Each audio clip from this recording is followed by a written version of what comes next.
এই ভিডিওতে আমরা একই রকম হর বিশিষ্ট কতগুলো ভগ্নাংশকে যোগ করব। তো প্রথমে হরের ক্ষেত্রে যদি একই প্রকার হর বা একই রকম হর থাকে সেক্ষেত্রে কিভাবে যোগ করব। তো সর্বপ্রথম যে হরগুলো একই রকম আছে তার থেকে একটি হরকে আমরা লিখব। যেমন এখানে হর ছিল 5, হর ছিল 5, আমরা 5 লিখলাম, হরেই লিখলাম। এবং লব এবং উপরে যে লব আছে সেই লবগুলোকে বসাবো। 2 2 প্লাস 3 3। এবার হরের জায়গায় যা ছিল তাই লিখব এবং লবের ক্ষেত্রে লবগুলোকে যোগ করে দেব। লব এবং হর যদি একই রাশি থাকে সেক্ষেত্রে আমরা কেটে উত্তর লিখব 1, কারণ 5 দিয়ে 5কে ভাগ, 5 দিয়ে আবার 5কে ভাগ, উত্তর আসছে 1। একইভাবে আমরা আরেকটি উদাহরণ নিচ্ছি, যেখানে লব 1 হর 4 প্লাস লব 2 হর 4। এক্ষেত্রে হর 4 লব 1 প্লাস 2,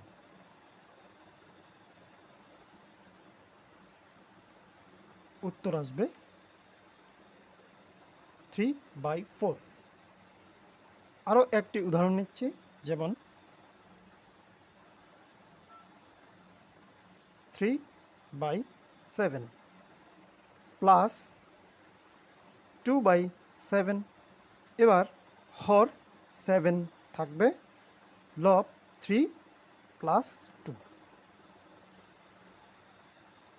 7 হর 7 লব 5। তো এভাবে আমরা একই প্রকার বা একই রকম যদি হর পাই সেক্ষেত্রে এভাবেই ভগ্নাংশগুলো করতে পারবো। আচ্ছা, যদি প্লাস হয়, ভগ্নাংশের যোগ হয়, তখন এই অঙ্কই যদি ভগ্নাংশের বিয়োগ থাকে তখন কিভাবে করব। এবার আমরা সেই বিয়োগের উদাহরণস্বরূপ নিচ্ছি। লব হর মাইনাস লব 1 হর 6। এখন 6 থেকে একটা 6 লিখব। লব 5 মাইনাস 1 হর 6 লব 5 মাইনাস 1 4, এই হচ্ছে অ্যান্সার।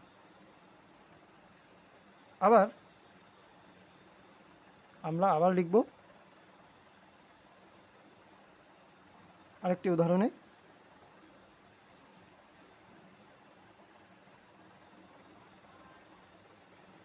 এখানেও কিন্তু হর একই রকম আছে। হর লিখলাম 9 লব 7 মাইনাস থাকলে মাইনাস চিহ্ন 4 সমান লব যা ছিল তাই থাকবে, হরে মাইনাস করব, যে অ্যান্সার আসবে তাই লিখব 3। এবার আরও একটি উদাহরণ নিয়ে নিচ্ছি, সেখানেও একই প্রকার হর থাকবে। যদি হর একই রকম হয়, উদাহরণস্বরূপ আমরা নিতে পারি